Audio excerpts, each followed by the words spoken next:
Donc la mise à jour de cette directive NIST est une excellente chose et effectivement un bon renfort dans l'outillage cybersécurité européen. Pour rappel, donc la directive NIST, les premières réflexions autour de ça datent de 2012. La V1 a été mise en application en 2016. Et donc là, aujourd'hui, 2022, cette V2, elle vient répondre à des nouveaux enjeux cybersécurité qu'on n'avait peut-être pas identifiés à l'époque. Pour moi, il y a trois grands changements majeurs qui sont importants à souligner et qui vont être à décliner après dans toutes les entreprises européennes.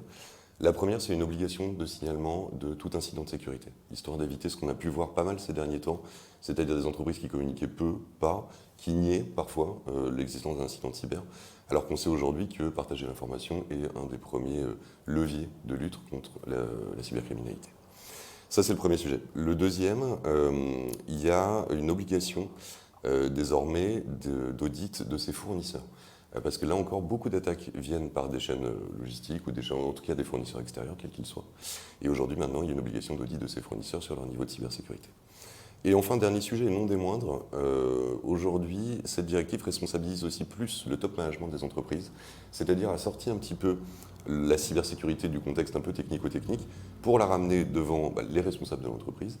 Et eux doivent également être garants des mesures qu'ils mettent en place pour faire face au risque cyber, qui est un risque réel aujourd'hui et qu'on ne peut plus négliger.